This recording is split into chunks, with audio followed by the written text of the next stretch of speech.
You're listening to the Options Insider Radio Network, the home of the Options Podcast. For more quality options programs, visit theoptionsinsider.com or search for Options Insider Radio Network in your podcast provider of choice. Listeners can also access all of our programming through our mobile app available in the iTunes and Google Play stores. Select programs are also available via live stream at mixlr.com/options-insider. That's mixlr.com/options-insider. Don't forget to follow along with your favorite programs and submit your own questions for the hosts at twitter.com/options, stocktwits.com/options, facebook.com/theoptionsinsider, or via questions at theoptionsinsider.com.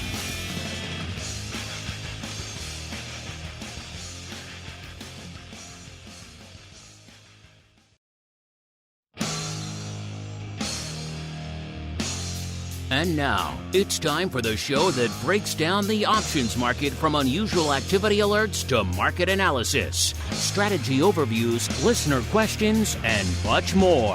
If it involves puts and calls, then our all-star panel will break it down. It's time to hit the Option Block with your host, Mark Longo from the Options Insider Media Group, and co-hosts, Uncle Mike TOSAW from St. Charles Wealth Management, along with Mark the Greasy Meatball Sebastian and Andrew the Rock Lobster GIOVINAZZI from OptionPit.com. And now, get ready to hit the Option Block. All right, everybody. That music means we are back once again for the bi-weekly options extravaganza known far and wide as the Option Block. My name is Mark Longo from theoptionsinsider.com, as well as, of course, from the ever-compelling network upon which so many of you are binging these days. If you want a little more binging in your life, stay tuned. After TWIFO, just hit next on your device of choice. Or after TWIFO, after the Option Block, we will have TWIFO coming up shortly after this with the once and future Dr. Bix and break down all the vol on the commodity screens. Probably talk a little equity vol out there as well. He is Dr. Bix after all, so stay tuned for that. All you pro folks hanging out can listen to this right after the show. All you folks on demand will get it when it hits the network later on today. Of course, if you want to join the pro fun, get in there. I know we have some folks in the pro chat who beam in from Florida, so hope all of our listeners out there in those areas are hunkering down, staying safe. I actually have some family who was pretty much directly in the path where it landed. So it's kind of a bit of a nerve-wracking night. They had no power. We lost contact with them very early on yesterday. So all there was really was watching videos of just the whole coast being destroyed down there and houses being inundated. Finally got a chance to get through to them this morning. They are doing all right. Not much damage. So thankfully they were lucky. They were about, I'd say, 30 miles or so north of where it really came ashore and with devastating force there in Fort Myers. But still, they were in a mandatory evacuation zone. So yes, crazy times. Moral of the story, they tell you to get out, listeners. Don't hunker down during a storm. So hopefully all you folks are doing well, including all of our pro folks out there from beaming in from Florida. If you want to join that pro fun, see how things are cooking over there, theoptionsinsider.com/pro is the place to go to learn more. And let's see what's going on and who's joining us here on the show today. First, let's go out to a quiet, a sleepy, a tranquil hamlet where I think I'm fairly safe to say they've never had a hurricane. It is St. Charles, where we are joined once again by the uncleest of Mike, St. Charles, Uncle Mike TOSAW from St. Charles Wealth Management. Uncle Mike, welcome back to the show. How does it feel to never have had a hurricane in St. Charles, sir? About the same as it does to feel the same way about never having a hurricane in Chicago, I would suppose. So not too bad. There you go. Not too bad. Now we go east, pretty far east, listeners, all the way to the dark and stormy shore. So, already stormy is in the title. So, they are potentially poised for a few hurricanes up there on the shores of Maine. Now, luckily, it's pretty far north. They don't usually make it up that far, but we did just see a hurricane hit Canada. So crazy things are afoot these days, where we are joined once again by the rockingest of lobsters, Mr. Andrew GIOVINAZZI from OptionPit.com. Mr. G, welcome back to the show. And are you folks bracing for potentially down the road this Ian to make it your way, sir? Is it projected to go up the main road? I don't think so. You know what? I don't even think we get hurricanes. We get nor'easters. I think like the most since I've lived here, the winds get up 60, 65 miles an hour, maybe. So, but they accompany with snow. So it can be like a crazy storm, but it's not the massive, just heck, the wrath of God storm that they're getting in Florida right now. Yeah, usually by the time they get that far up the Atlantic, they've broken up, they've hit land a few times, they petered out. They are a bit of a nor'easter. You're right. Growing up in Connecticut, we really only had one direct hit with a hurricane. That was Gloria back in the 80s that I can recall. So outside of that, not really big hurricane zone, thankfully. So hopefully this one will break up. They're saying it's going to bounce back out into the Atlantic, which is never good, always supercharges it a bit. So hopefully all you folks down in the southern regions, we just talked to Mr. Overby yesterday live. He's in the path of this thing. So he's preparing for a hit, probably mostly rain, hopefully for him in a few days out there. So hopefully if you're in that area, you're staying safe. Just hang out inside. We'll keep you educated, informed, maybe slightly entertained as we dive right on into the trading block. It's time to break down the latest topics, trades, and trends in the world of options. It's time for the Trading Block. All right, everybody, welcome to the Trading Block. And the hurricane isn't the only thing that is just wreaking havoc out there. The markets are just wreaking havoc with themselves today. Everything just looking red out there, of course. So coming into the start of the show, we are seeing the S&P, after a nice rally yesterday. I was talking with Brian yesterday. I was kind of calling it a bit of a dead cat bounce, and now we are back down below, actually, the level where we posted our question of the week on Monday. That was at a 36.60. We are now at about a 36.30, off nearly 90 handles on the day, or about 2.4%. We got as low, looks like it's about 36.23 before we bounced after the first sell-off, then rallied about 30 handles, a little more than that, up to about 36.53 and change. So had a nice little run there, now coming back down the other side of that. The Dow off close to 2%, about 1.85%.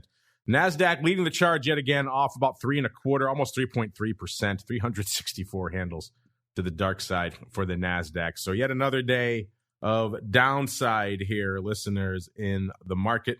Interestingly enough, our vol friends, already starting from a pretty frothy position, are looking pretty much unched. Except for VVIX, they're looking pretty much unched from where we were this time on Monday's show. VIX is almost literally unched. When we kicked off the show, we were at a 31.90. That puts it down a whopping 1/10 of a point. We were at a 32 on Monday's show. So there we go. A lot of evolution out there in VIX land. We got as high earlier this morning as about 33 1/3 before things turned around a little bit. In terms of VVIX, that is still looking frothy. That's at about a 110. That's up a little over 4, about 4.25 points from where it was on Monday's show. So now we're getting back into those pandemic areas of VVIX where we hung out for 2+ years. So this is looking a little bit more normal, at least from what we were expecting coming into the start of this year and what we had for pretty much since March of 2020. So interesting stuff. These last couple of months where we've been below triple digits have felt kind of odd. So now we're back in a somewhat more pandemic normal type of range. VXX 2080 up about 2/3 of a point right now. VXX, they're starting to issue units, I guess. So I guess we have to start paying attention to this thing again. It's kind of been a bit of a just, there's VXX doing whatever the hell it wants to do. Everything else in the market in the vol space is up 5 points and VXX is down 3 because why not? These days, it's actually doing kind of what it's supposed to do. So perhaps we'll have to start paying attention to it again. UVXY 1260 up about 1/4 of a point. SVIX, our inverse friend, down a whopping 0.2 of a point, hanging out at about 1040. UVIX 1360 up about 1/3 of a point. And VolQ, the NASDAQ vol, at about 35.5, up about exactly a point from where we were on Monday's show. So a little bit of evolution, but mostly hanging out pretty close to where we were on Monday's show. Let's go back around the horn the opposite of the way we came. Let's start out in the land of the rock lobster. While he's battening down the hatches for the potential approach of Ian, Mr. Rock Lobster, sir, what are you keeping an eye on in an interesting day in the market, sir? Well, I think we have, and I'm interested to hear Mike's take on this.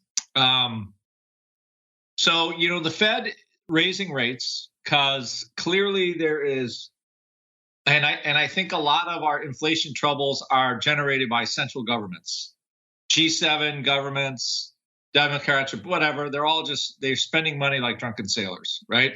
So the Fed steps up and says, wait a minute, we were wrong. We got to put an end to this. Under And in 2022, clearly the U.S. administration spending money like a drunken sailor still, not quite understanding this inflation thing, apparently. Europeans, not quite understanding this inflation thing. Bank of England, not understanding this inflation thing. Hard to believe. Okay, we're going to go now buy bonds again while we're raising rates. And, and normally I would say a tax cut, I don't think is a bad idea. I guess it's better to have a kind of a supply side stimulus than to spend more money. But again, timing probably not great in an inflationary environment. So you got that on door number one. Door number two is what I would call the destructive green energy policy in Europe. Like the Germans have no energy. They had a policy that was dependent on cheap gas from Russia, and somehow they cut their nose off. Now they have no energy, and it's driving, like they have a 10%, their inflation number was off the charts because literally there's no energy, you can't have a modern economy with no energy at all. Apparently, whoever's running Germany doesn't know that. So they're and they're still dawdling about putting, nuclear back online, coal, but so it's madness. The English, same thing. They try to, they got rid of their fossil fuels, no more nuclear power. None of that. Now all of a sudden they're in an energy squeeze. Not as bad as the Germans, but very similar. Again, these are all self-created. It's not the U.S., thankfully, until recently, was energy independent, which insulated us somewhat from this problem. But the last 2 years, we have lost that. So again, green energy policies, not quite understanding if there is no energy, this could lead to catastrophic economic results, which we are now seeing today. So the Fed is making their effort to, because basically nobody wants to borrow anymore at 0%. Now all of a sudden you look around like, hey, I'd rather buy a government bond for 4.5% than nothing. And, now we're in this, I think the markets are in this sort of, dislocative area where, hey, interest rates are going up. We kind of blew it. It's going to cost a lot more money to borrow. Our money's going to be more expensive. And we're now going through this process, which I would argue we should have done 10 years ago and stopped prevaricating over it. But hey, Fed stop printing money. Let's just let the economy suck for a while and let the pricing mechanism start to generate some prices. And I'm hoping, now the Bank of England, I think, kind of screwed up. We had that temporary rally yesterday, but ultimately they're going to have to find a price where people are going to want to buy those bonds. And we'll see how, I guess, this is the short answer is how far the central banks can go now. I think they're running out. Their ammunition is now done. The markets are going to do what they're going to do. And they really can't be on the bond buying program anymore. I think they're just going to cause more problems. Now, I could be totally wrong, and they keep trying to fix it by doing what they've done before, only making things worse. And that's where I think the volatility is coming from right now.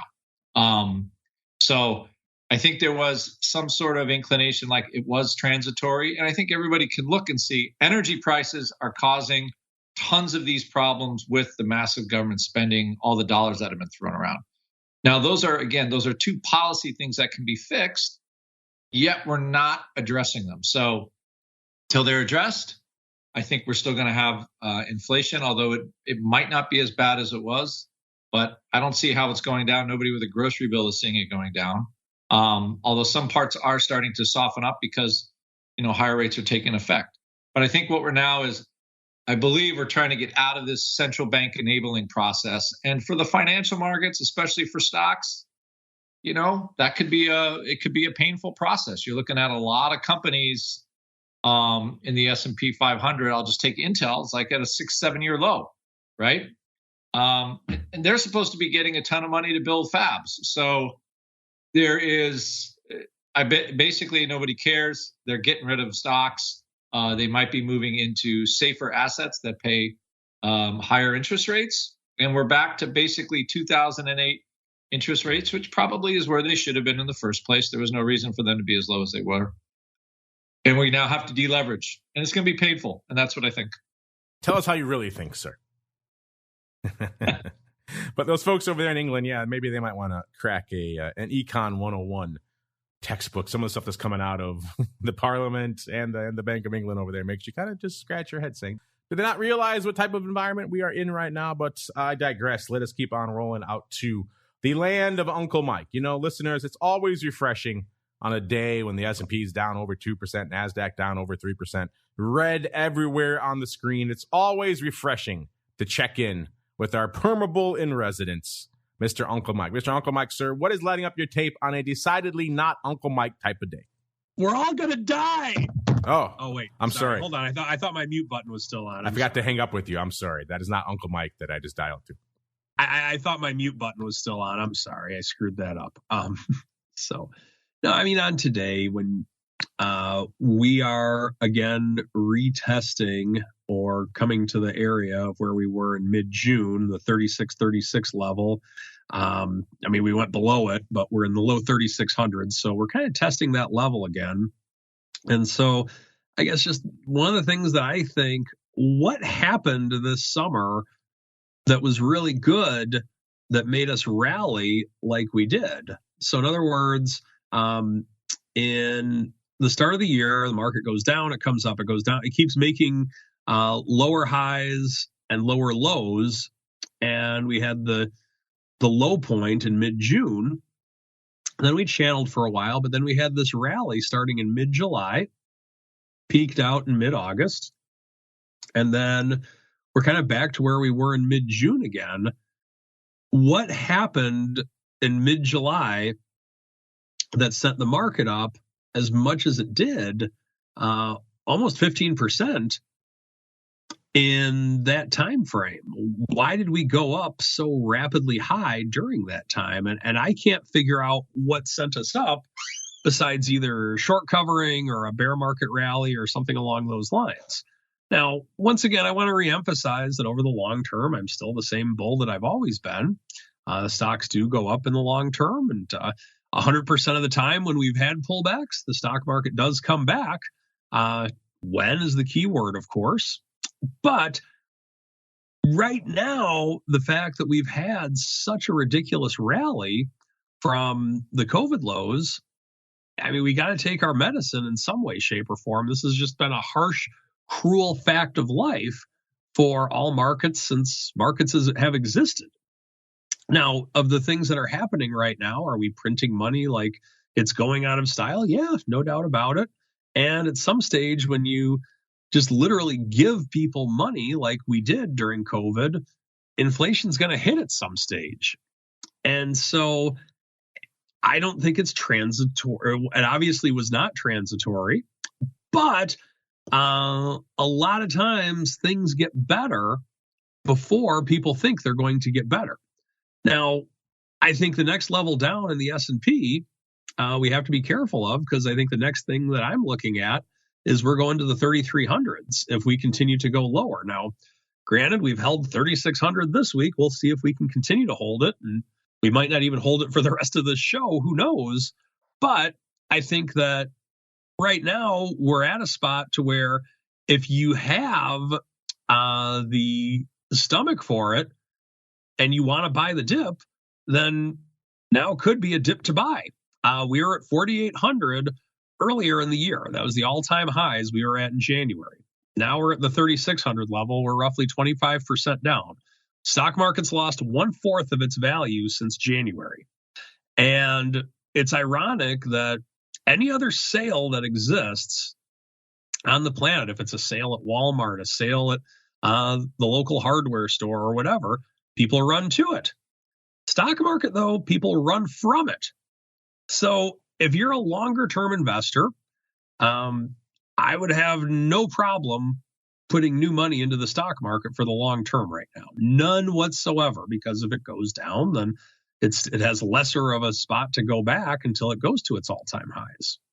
However, if you are a short-term trader and you're concerned over the course of the next year or so, then I think there's a lot of reason to be concerned. I've always said on this show, I'm long-term bullish, short-term cautious. In the short term, I am very cautious right now. The fact that we have the things that Andrew talked about, I think that needs to be really taken seriously. The other thing is that I said on this show earlier this year that I thought that a lot of the reason that bonds went down wasn't necessarily because of interest rates rising. It was because of the fear of interest rates rising. And so bonds bottomed out for a little while. And then the Fed had their last meeting and he said, oh, we think we're going to raise rates even more than we thought originally. And then, of course, bonds went down again. So we have a lot of things like that going on. But when we do get some shed of good news, when we do get some shed of light of good news, when we do get some type of ray of sunshine, I could see us jumping on it, because yesterday we did have a little bit of a temporary rally. Of course, today it's all right back down again. But that's kind of where it's at.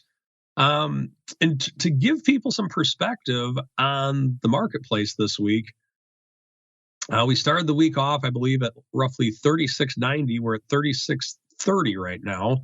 So we are down less than 2% for the week. So that's kind of good. So that's not a bad thing. So we're looking at that. And the other thing that I think is hurting us right now is the dollar continues to rise. With the dollar rising like it is very hard for markets to grow in a strong dollar environment. And so when we have that working against us, us being the bulls, it's not an easy environment to grow. At some stage, if the dollar starts to pull back, I could see a rally. But until then, I'm very cautious until the 3,300 level. And then at that point, I might be a little bit more optimistic. But for right now, long term, like I said, no qualms about going all in, whatever, like I've always been. Short term, though, I'm very cautious at this point in time. And that's where I'm at. 3,300. That's Uncle Mike's level to start BTFD. And what's your level? We have that question of the week. We'll get to your answers a little bit later in the show, listeners. First, let's go around the rest of the market, see what's lighting up our tapes out there today. You might think, given the explosive down nature we've had in the market today and a little bit of whipsaw action, that it might be a pretty explosive day for VIX. And we're doing some paper, don't get me wrong, but also it's not the threatening 1 million contract day you might be expecting if we just saw this apropos of nothing else. You know, the fact that we've been selling off for a little while now, even though this is a little bit more extreme sell-off, people are a little bit inured to it by now. They're not quite. You slap them in the face a few times, you slap them again, it's not quite as shocking. And so 350,000 contracts on the tape, that's not nothing. That's certainly pretty much what the ADV was about a week ago. These days, that ADV is looking a lot more robust. It's up almost 90,000 contracts since our last show on Monday. The ADV now is over 500,000, 527,000 contracts in VIX. So remember, it just broke 400K in the wrong direction not too long ago. So it's back up, looking pretty frothy. It's up 87,000 contracts from Monday's show. So VIX is putting up some paper. Good chance it's going to hit that ADV today, if not exceed it out there. So interesting stuff out there. SPY putting up some numbers today. 5.71 million contracts already. And that ADV was around 6 million not too long ago. Now it's almost 8.7 million out there. So SPY putting up some numbers. SPY, a hurricane of volume in and of itself, and continuing to generate numbers out here. The S looking pretty robust itself. Almost 1.75 million contracts on the tape for the S right now. 1.74 million. That is a hell of a lot of paper for the S. And also the ADV, 2.74 million. So exactly a million away from its ADV. That ADV is also just incredibly high for the S, but shows you what kind of paper we're seeing out there these days. Speaking of incredibly high ADVs, small caps, at least IWM, 651,000 contracts on the tape right now. That ADV continuing to surge up. It's up about another 70 or 80,000 contracts since our last show. It's threatening a million contracts now, 947,000 contracts. So small caps, once again, on fire. Let's go see where our friends, the small caps, are hanging out right now. Off about almost 3%, about 2.9% right now. Of course, if you want more small caps, come back in about exactly an hour. If you're a pro or if you're on demand, of course, just wait until it hits the network. We'll be back with, like I said, the once and future Dr. Vix, talking all things small caps and everything else going on in the world of futures options. On the Qs front, 1.63 million contracts, the ADV, a little bit shy of 3 million, about 2.93 million. So a lot of action on the index front. Let's see if this is one of those days where everyone's so focused on the macro, they kind of forget about the micro. And I guess the answer is kind of. It's not the most robust day, but it's not nothing either. It's 193,000 contracts. That's what it cost you to break into the top 10 today. So not a ton of paper. That gets us to our old friend agency. How many times have we talked about this one in the past? Quite a few times. It has never made our top 10 most actives before. So that is kind of an interesting departure. They're trading 862 right now for agency, off about half a buck or 5.25%. My goodness, they're coming for agency. Let's just see what is lighting it up out there today. There's 100,000 of the March 13 calls have gone up today, and 50,000 of the March 11. So what is this? Is that a 1x2? Let's look really quickly. Yeah, it looks like that was a spread. That was a 1x2. And looks like they're opening on the 11s, opening on both legs. Interesting. A 1x2 going up in agency. Someone doing a little bit of aggressive March stock repair? Intriguing. You know what? Perhaps maybe we'll see if we can talk about that a little bit later. We shall see as we keep on rolling out here. Agency number 10, 193,000 contracts. Number 9, Google, a.k.a. Alphabet, 195,000 contracts. So not a heck of a lot of paper there for Google. Number 8, our old friend Ford, 232,000 contracts. They're coming for Ford today, off 6% or about $0.75, hanging out right around $11.44. So coming for Ford today, listeners. Number 7, the artist formerly known as Facebook, now Meta. 137.30 right now, off about 4.30 or about 3%. Hearing all these rumors that Zuckerberg is renting out the Apex Performance Center for the UFC fights this week. It's only him is going to watch the fights. But weird stuff afoot out there in Zuckerberg. And maybe they're doing some weird meta promotion. I don't know. But all sorts of weird stuff. Not enough to save them today. Off, again, almost $4.50 or a little over 3% today. Number 6, NVDA. The chip folks out there. 310,000 contracts on the tape. 120.75 off nearly 7 handles. 6.6 handles are over 5%. So they are coming for NVIDIA today. This is pretty much the 52-week low here. They hit it this morning, 120.35. So NVIDIA looking pretty rough. Let's see. Back in November, they were $346.50. So pretty much a third of what it was back in November, listeners. My goodness. And we've got Netflix, number 5 here, listeners. Netflix, number 5, 339,000 contracts for number 5. Netflix off 6.75 or about 2.75%, hanging out about $238.50. They're not quite at their 52-week low. Let's see. When did that 52-week low come? I'm guessing it came after that horrific announcement back earlier this year. Yeah, that's when it came. It hit it in May. May 11th was when they hit their 52-week low. So not quite there. 162.75. They're 238.17. So they're well north of their 52-week low, but they are coming for Netflix today. Number 4, back to the chips. It's AMD. AMD, 401,000 contracts. That's pretty much a normal day for AMD. It's usually hanging out around this level and around this level of volume as well. So interesting day for AMD, even though they are off 460 or nearly 6.75%, trading 63.75. They are also at their 52-week low. Pretty much hit it this morning, listeners. Actually, they're through it now. They're at a new low as we speak. So intriguing stuff for AMD. They were also trading 164.5. That was back in November. That was their high for the year. It's 63.75 right now for AMD. Number 3, it's the Amazonians out there. Listen, they managed to buck the trend the last few times. Can they manage to do it again? Probably not. And the answer is no. Off nearly $4 or 3.25% today, trading a little bit north of 114, about 114.20. They are north of their 52-week low. That was 101.25. That came, looks like, back in June. So then that big June sellout, they hit their low. So they are about $12, $13 actually north of their 52-week low, but they're coming for it today. Number 2. Yes, I said number 2. They're finally coming for this name today, which is interesting. This one has been very resilient as well. This is Apple. Apple, look at the chasm between 3 and 2 here as well. Amazon, 497,000 contracts to number 3. Number 2, Apple, 1.57 million contracts because they are coming for it. It is off 5% today, or 760, trading 142.25 right now, listeners. My goodness, when's the last time you saw Apple off 5% intraday? It's been quite some time. This one has, throughout all the sell-off, it remained pretty resilient. It got down to its low earlier in the year of 129.04, so obviously we have a little room to go down there. But can Apple retest those lows? Can it get lower? I know the Meatball was on the show on Monday saying he thinks Apple can test 100 again. That's been his level for a while out there. Are you on board with that?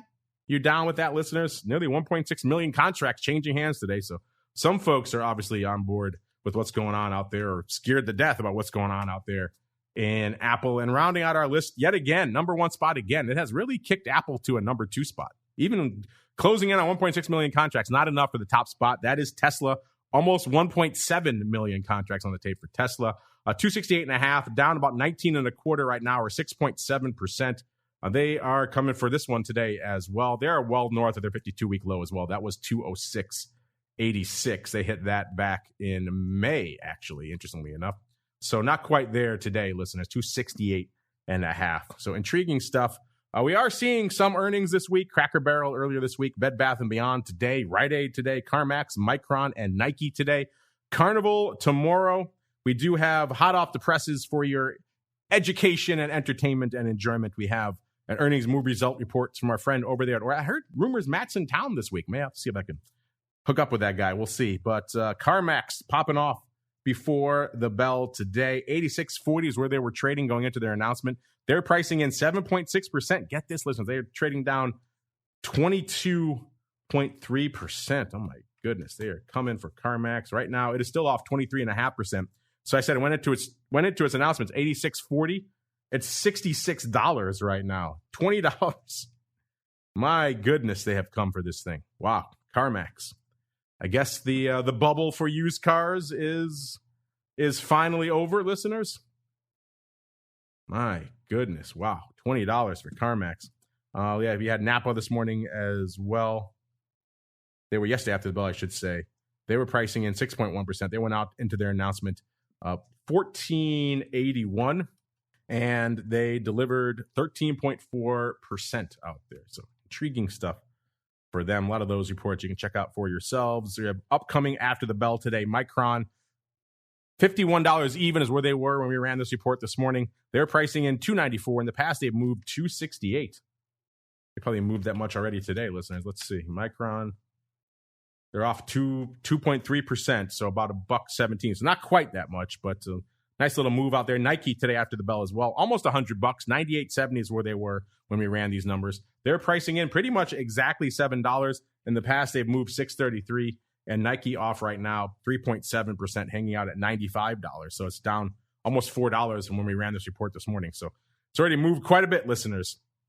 And a lot of interesting stuff to keep an eye on. So there are still some earnings to keep an eye on. You can check all that out for yourselves, theoptionsinsider.com. Looks like there is one new earnings trade to keep an eye on this week.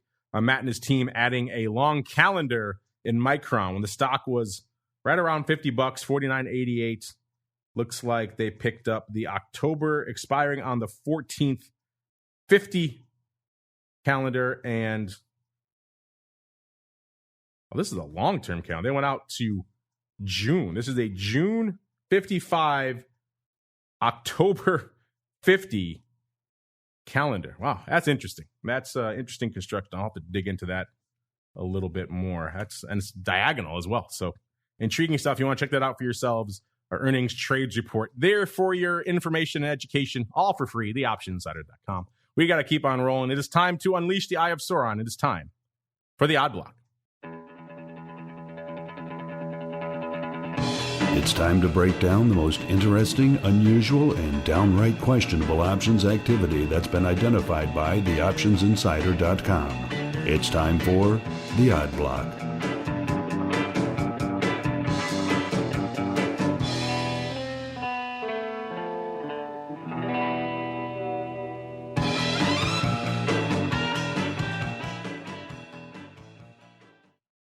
All right, everybody, welcome to the Odd Block, the portion of the show where we get weird, we get wild, we get whimsical. Mr. Rock Lobster, I'm going to throw you a curveball because I'm calling an audible right now. I'm bumping agency onto the list. We didn't have it on our rundown, but let's get into agency. This has been a hot one of late, and this trade is certainly intriguing. We've talked about agency many times on the show, listeners, including not that long ago. We hit on it just recently here. Let me pull up our last bit of discussion here about agency. Yeah, it was from Monday's show. I thought we talked about it on Monday's show. And at the time, we talked about some call action out there, which seemed like it was kind of interesting. Also kind of bucking the trend. We saw someone coming in, scooping 20,002 of the DS11s for 16 cents.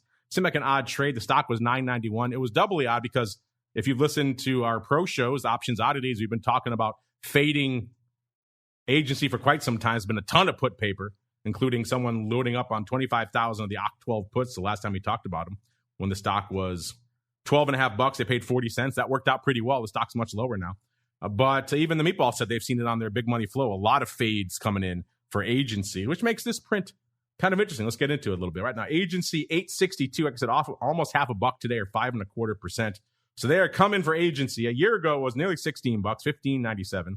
Got up to as high as 16.75. That was on October 22nd, looks like. And it's pretty much been mostly straight down ever since, with a pretty precipitous drop over the last 10 days. This recent sell-off really just coming for agency. They went from 11.30 on the 19th all the way down to 8.60 right now. So they're coming for it. And we talked about a ton of puts, except for Monday. We talked about someone buying some calls. Wonder how those DS11s are looking right now. The stock off another half a buck today. Not that good, listeners. But today, Mr. Rock Lobster, intriguing. We got the talked about it earlier, the March 11, 13, 1x2 going up. It looks like they may have bought the 11s for 23 cents, and then because they realized maybe it's crazy town to buy some calls in agency right now, they decided to sell 2 of the 13s against it.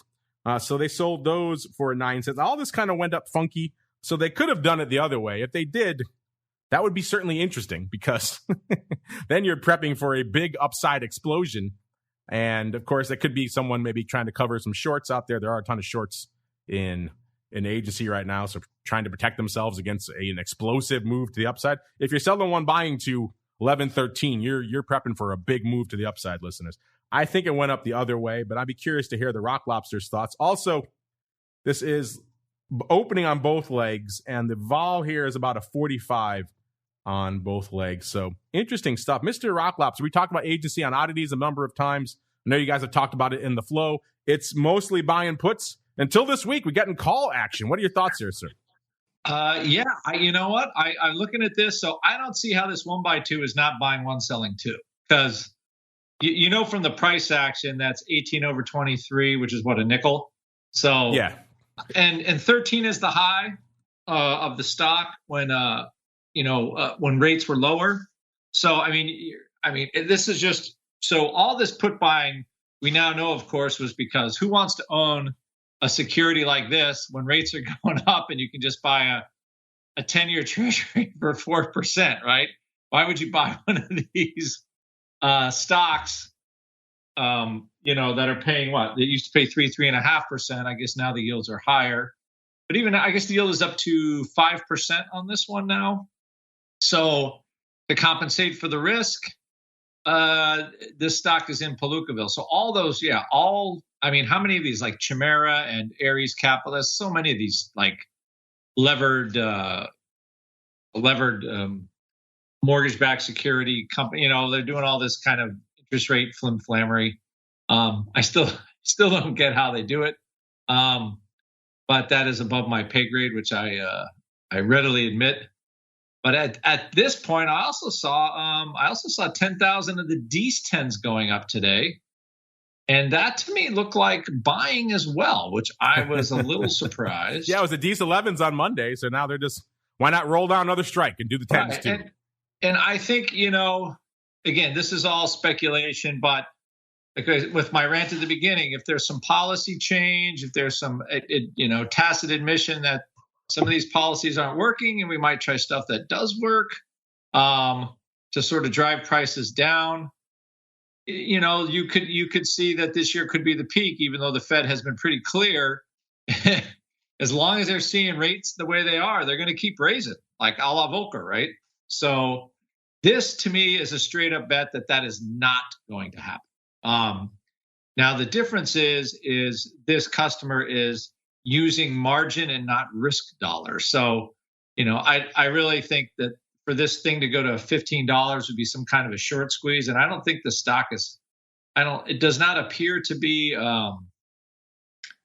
let's see, 46 cents. So, and there's a divvy coming out. So, yeah, so it doesn't appear to be heavily shorted, as in speculatively shorted at this point. So it does look like some like good old fashioned call buying, possibly. Okay, this customer is, they're looking for a turnaround in rates, or at least, not going up anymore or not so steeply. That, again, like I said on here many times, I think was totally necessary to wake everybody up. So, but this person's looking, I think, for rates to plateau here in the short term on this one. This is the second big chunk of call paper we're seeing out there, listeners. So this is interesting. This could be, again, I'm with you. I think it's got to be buy one, sell two. In which case, it's kind of like a funky stock repair almost. Listeners, obviously, they're probably sitting on a whole bunch of underlying as well. So this is the old school stock repair. If it goes up, they won't be that sad about this. And they got a nice little 1x2 spread here to help them out along the way. Intriguing stuff here for agency. So yeah, does this mean the end of the bearish trend in agency? Are folks worried about an upside turn? Are they just so crazy short they got to put on something to keep the risk managers happy to the upside? Either way, listeners, what are your thoughts on it? This thing has been an intriguing one to watch. This is our new charge point. We shall see. Speaking of intriguing ones to watch, I haven't checked in on this one in a little while because it's gone pretty much straight down. We're going back to our old friend Vroom Inc. Ticker symbol Vroom, VRM, trading a whopping $1.19 right now. It's off about 12 cents or 9.2% today. So they're coming for Vroom today. On the year, this is disgusting. It's off 21.63 or 95%. I mean, we've talked about this name before. I think it's mostly been on the oddities on the pro side where we've talked about Vroom. It's been one of these names where I think when it got down to $2.50 back earlier this year, it was intriguing for a lot of our listeners in terms of there was a lot of juice. They were paying a lot of juice for those 2.5 puts. It turned out that juice was warranted because it spent a lot of time below that 2.5 level. It got down to as low as $1.03 back in May. It seemed like it's going to maybe test that low again today. It's got as low as 116 before it stopped the bleeding today. So they're flirting once again with their 52-week low, right around $1. Mr. Rock Lobster hasn't stopped someone from coming in and just mortgaging the future in Vroom. They're just blasting away. They're saying, give me that money now. They came in and sold 20,000 of the Jan, not 2023. The hell with that. Pshaw. Not 2024, because who wants to sell 20? That's not far enough. Jan 2025, 2 calls. So they're giving up multiple years worth of upside in this name. Now they got some juice for that. They got 70 cents. So the stock's $1.20. They got 70 cents. So that's a fair chunk of change. If you're wondering, it's a 146 vol, by the way. Yes, there are many earnings between now and Jan 2025. The next one is on November 8th. It's still, this kind of trade does make me chuckle, though, Mr. Rock Lobster. Because at the end of the day, then, I guess you don't mind getting out at 270. It's not a bad percentage return, but you're holding this crappy little stock. It was just $20 not too long ago. You'd hope if you're still holding it, you want some sort of retracement. And they're apparently willing to get out at 270. And any time in the next 3 years. What are your thoughts on this one, Mr. Rock Lobster?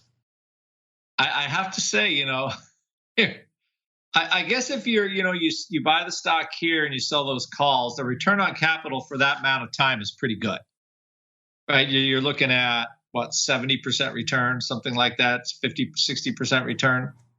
My thoughts on going out 2 years and 3 months with a short premium, though. Not my favorite. Yeah, I know. I think somebody just saw that and said, "Wow, this looks like an easy do." I think it's probably just sell the, where are the two? The Jan 25, the 2 puts are $1 bid. Sell those. Sell them for $1.10. So there's definitely that the 2 put is $1 bid, 80 cent bid over. So, or I'm sorry, 20 cent bid over to parity. So anyway, I think that's if that's how you're making money in this market, I guess it could work out, but you're just, you're giving away, you're locking up everything for all that upside. Yeah. If there's any upside potential, it's all gone. Why are you holding this thing? It's a head scratcher. Yeah. I mean, I get it. You're downside now. You're down to 50 cents on the dark side. So that's not bad. I get the appeal of making it all one package, set it and forget it, but I also hate it at the very same time because it's like, why are you even doing it? If the floor trader in you just throws up in your mouth. If the viceroy was here, first off, he'd be like, why are you trading options on a $1 stock? And secondly, why are you even holding this thing if you're going to give away all your future for 70 cents now? I mean, I don't know. It just, at this point, just get rid of it. I just feel sorry for the people that paid $50 for it in 2021. Ugh. $50. Like that is some pretty awesome wealth destruction there. Oh yeah. Got up to 65 on August 28th of 2020. so it's $65. In July of 2020. $75. And now someone's giving away 2+ years for 70 cents. This is what we're doing. Not had, let's see, ever since it's gone public, it has not had it just hemorrhages money like crazy. And some listener, I think a listener on Twitter, he was upset that I didn't understand the Dash business model, and all this kind of stuff. I saw you're making friends on Twitter this week. Yes. And it's not that I didn't get it, that it's kind of a gig business model. It's just that I haven't seen those models make money yet. Like, how long has Uber been in business and they still don't turn a profit? I'm just seeing what I'm seeing, and I guess Dash is similar, right? So now I guess that time will change where they actually start making money. But again, I guess it's possible. It's just not my favorite business model because I think it's easy to do the same thing basically. You're poking the cloud bear now. They're going to come for you again. You know that now. So he's going to. What are you talking about? So this, and I don't understand this. This room thing is. I did a punt on this when all that flow was coming in, and I bought some calls, and they are going to go out worthless. Total crap. You should have sold the Jan 2025s for 70 cents. Yeah. That was your mistake. Well, the stock was like $2, I think, and just total. Yeah, everything is just gone. This is clearly a company that is going to, or has gone to zero. I mean, where do you go from $1? Yeah. Where do you go from $1.20? It's done. Apparently, you go to 270 and then you're done. That's it. So it's worth less than, apparently, according to the data on LiveVol. It's worth less than the cash on hand. You gotta love that. The diehard fundamentalist in you must love. You should buy some of this. Buy some for $1 now. Throw it in. Throw it into the pit. That's the thing. It's like supposedly it has revenue, yet it just loses tons of money. So I don't. It's a very odd confluence here for Vroom. So actually, a friend of mine is kind of in this space, so I got to ask him about it. There you go. I just find that trade deeply cynical, selling a 2+ year call on the $1 stock. It's like, why are you doing it? Why are you going to, why were you even doing this? Why are you even in it? Just to move on at that point. But intriguing stuff. Listeners, what do you think? Maybe you like that approach. You like that set it and forget it. Percentage wise, it's the decent return. It's just so deeply cynical to any long-term prospects for this name that you're clearly still holding. Because you're not writing these calls naked. If you are, then come talk to me. I need to help you. But yeah, crazy stuff. We got more here we can talk about, puts in ABR and stuff. But we got to get on rolling a little bit of the old mail block. It's time to take your seat on the All-Star panel as we read your emails, tweets, Facebook messages, website comments, and much more. It's time for the mail block. Our chat's saying the car dealership companies are getting destroyed today, and Vroom is a dealership on an app. How can it not make money? Yeah, I think there's a few names out there that they're coming for in that. Look at CarMax we were just talking about as well. They're coming for all of them today. You are correct. Really quickly, let's pay off some of our questions of the week. Our question last week, we asked you guys, it seemed like, given your feedback on shows like Options Bootcamp, maybe we're in a bit of a hashtag Iron Condor renaissance. Do you guys agree? We gave you 4 choices. Yes, I'm trading iron condors. No, I prefer iron flies. No, I prefer butterflies, or they never went away. And nearly half, 45.8% of you said, yes, we are in an iron condor renaissance. In fact, I'm trading them right now. So there you go. Number 2 was no, I prefer the old fly, 33.3%. So pretty much exactly a third. Then we've got number 3, that never went away. So how dare we say iron condors aren't hot anymore? They've always been hot, 12.5%. And 8.3% of you saying, no, I prefer iron flies out there. This week's question of the week. an interesting one given what's going on right now. We asked you back in June about your levels you're willing to buy into this market. Over 40% of you said that you wanted to wait until the S&P dropped below 3750 before you started BTFDing. Now we want to revisit that, see how you folks are feeling now that we're at these newer levels. When we posted this earlier this week, we were at 3660. We're obviously lower than that now because I haven't checked in the last 5 minutes. Maybe we rallied 100 points in the S&P. Who knows? But so we gave you 3 choices. Are you buying back here, or are you waiting for lower levels? So 3 choices. Yes, I'm back in. Or no, I'm waiting for lower levels. Or I never got out. Uncle Mike, sir, what are your thoughts in terms of, first off, I know you're a big Iron Condor fan. So are you feeling that we're in an Iron Condor assance again? Are you agreeing with our audience from last week? And then this week, what do you think our audience is voting for, sir? Well, I think in terms of the Iron Condors, we could be in an Iron Condor assance, but compared to how it was back in 06, 07, no way. The fact that people aren't yelling at me that I'm dumb not to buy it, be in an Iron Condor right now, we're nowhere. We're not there right now. So could they be coming back a little bit? Yeah, that's fine. And just because we have a lot of higher volatility, we could be getting more juice for them. I can see that. But in terms of where we were in 06, 07, no way. In terms of buying the dip, long term, I never got out, nor will I get out until clients need to take distributions and we realign their needs. But I never did get out. I'm a long term believer in this market. Short term, though, in terms of where the market's at right now, where we're going, I would say I would start to become pretty bullish at the 3,300 level, around in the 3,300s for now. But once we get there, I'd probably be scared. Who knows? But for right now, I think that's the next level with which we need to look at to say, okay, enough's enough. Bulls are coming in. All right. And Uncle Mike, I have more news for you. We had a hot debate on our Monday show for the option block about the worst wrestling gimmick of all time. So we put it to the ultimate arbiter, the audience. We gave them 3 choices or the infamous other. What is the worst wrestling gimmick of all time? A Repo Man, that was my vote on the show. Mr. Meatball, he put out the Shockmaster. We also gave him the choice of the Red Rooster or other. And Mr. Uncle Mike, with 37.5% of the vote, Repo Man took it, sir. What are your thoughts on that, sir? Repo Man, the worst gimmick of all time. That would probably be it. I couldn't argue with that one. Maybe the Red Rooster, but I would definitely say Repo Man's top 3. So if Repo Man wins it, God bless him. He should have that honor. By the way, I did manage to look up after the show what the Meatball was talking about with the introduction of the Shockmaster. I was not familiar with this character at all, and it is worth looking it up just for that. Even WWE has an official clip of what they call the infamous. He just falls through a wall. His head falls off. It's actually pretty fantastic. I'm laughing about it right now. Mr. Rock Lobster has no idea what the hell we're talking about. Well, actually, I'll give him a chance to weigh in before we keep rolling on. Mr. Rock Lobster, what do you think our audience is voting for in our poll this week? Are they saying they're back in now that we're at these lower levels? Are they waiting for lower levels, or did they never get out? Oh dear, I think our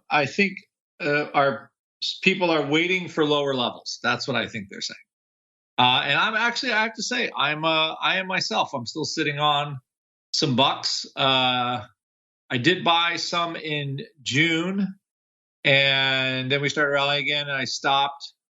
And so, yeah, I mean, that's what I'm doing. And I have to say, a lot of this stuff looks interesting.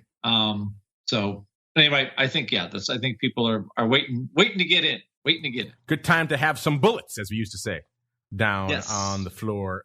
Let's go out to what our audience is up to right now. And you are correct. Waiting for lower levels. 64.9% of you right now. 21.1% saying you're back in. And disturbingly, this number keeps growing. The I never got out. It's now up to 14%.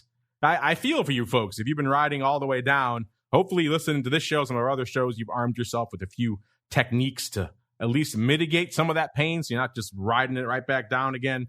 But interesting stuff. Get in there at options. Make your voice heard as we now go around the block. It's time to tell you what we'll be watching on our trading screens until the next episode. It's time for Around the Block. All right, everybody. Welcome to Around the Block, the portion of the show where we tell you what we're keeping an eye on until our next episode on Monday. Let's go back to the world's biggest Shockmaster fan, a.k.a. the uncleist of Mike's. Mr. Uncle Mike, A, did you manage to see that clip of Shockmaster since our last episode? I'm laughing again, just thinking about it. And then B, what are you keeping an eye on until our Monday episode, sir? I have not seen the Shockmaster as of yet, but now you've inspired me. I will check that out after this show. Check out our show chat last week. I put it in there for you. You can check it out there. It's pretty funny. I will for sure. You watching for next week? It's more like now we're at a stage to where what am I watching today? And watching today, see if 3,600 will hold in the S&P and seeing where we're at with that. I think at some stage, representatives need to get reelected, and the Democrats aren't going to want to give up the House. So I think they might do something to make this market rally, and we'll see if they do that or not. But in the meantime, I'm not sure. I don't know what can be done to manipulate the market to go higher right now from the government, but I think if something can be done, that it could be. And in fairness, I would say the same if Republicans needed to become reelected. So we do have midterms coming up, and it'll be interesting to see. Can you imagine if they pull England and they say we're going to kick out some stimulus again? I think that would send us spiraling south immediately the second they announce that. It would have the opposite of the intended effect. Mr. Rock Lobster, same question for you, sir. What are you keeping an eye on until our Monday show, sir? Well, we're looking at this PCE deflator number to see what kind of inflation that we have. Is it worse? Is it better? Are we stuck like the Germans with this spiraling energy prices? You know, I have noticed, I think things have, at least here, the prices kind of leveling off somewhat. So a lot more cars in the lots in our used car places in Maine that I drive by, things like that. So I think the policy, I'm looking to see if that number actually kind of slows down a bit tomorrow, which could be a vol killer. Could be a vol killer if it happens, or if the number is really bad. Again, because the Fed's not saying a whole lot for the next 6-8 weeks. We could be ugly city tomorrow if the inflation number is really bad. So just anyway, and I'll just say the market is looking for a fairly large move tomorrow, pricing those near-term straddles in the S&P 500. So folks, just be ready. Be ready is all I can say. Be ready. Be ready indeed. Good words to live by in these markets, listeners. Unfortunately, that's all the time we have for this episode. Of course, if you want more in your ear holes on the pro side, you folks hang out. We'll be back in a little bit with the once and future Dr. Bix. He'll be live right to you talking all this mad volatility out there. If you're on the on-demand side, wait a little bit. It'll be hitting the network later on today. Let's go back around the horn. Let's start with the always ready Mr. Meatball, or should I say Mr. Rock Lobster, sir. If folks want to reach out to the other Andrew, where should they go? What should they do? Yeah, Ted or other Andrew, 888-TRADE-01. Anything at Option Pit, you want to learn how to trade 10% off just because you listen to me on this show. You will not find a better deal anywhere if you want to learn how to trade options. So only if you heard it on the show, you had to say, listen, I listen to Option Pit. I have to listen to Longo to listen to Andrew, but in lieu of that, I get 10% off. There you go. There we go. Our chat saying California is handing out inflation relief checks, so we don't have to go all the way to England for a good laugh. Here we go. We're doing it right here in the U.S. So there we go. More money, because that's not adding fuel to the fire. Intriguing stuff out there. Listeners, let's go back to the uncleist of Mike's, Mr. Uncle Mike, sir. If folks want to consume the growing empire of Uncle Mike content, where should they go? What should they do? Follow me on Twitter at Mike TOSAW. My voice is gradually coming back, so the videos will be coming back as well starting next week at Mike TOSAW. And if you're looking for a financial advisor who actually uses put options and tries to prepare for markets like this, check out my website, stcharleswealth.com. You can sign up for an appointment with me or reach out to me along those lines, stcharleswealth.com. Oh, yeah, we had a good question about using puts right now, or is it too late? Maybe we'll try to get to it on Monday's show, because that's an Uncle Mike special right there. Check them out, stcharleswealth.com. optionsinsider.com is the place to go. We got to get on out of here. Pro folks, hang out. You get some fun stuff. We'll be back again in a little bit with TWIFO. For all the rest of you folks on the on-demand side, we'll see you later for TWIFO, tomorrow for volatility views. For all you pro folks, options oddities after that. Then back again on Monday, another episode of The Option Block. Stay safe out there, everybody.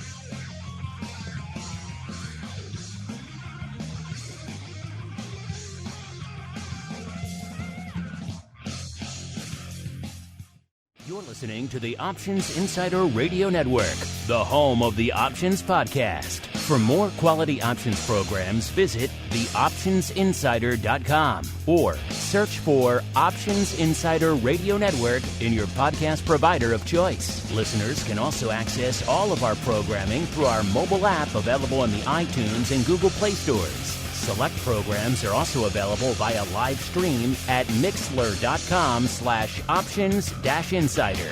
That's mixlr.com/options-insider. Don't forget to follow along with your favorite programs and submit your own questions for the hosts at twitter.com/options, stocktwits.com/options, facebook.com/theoptionsinsider, or via questions at theoptionsinsider.com.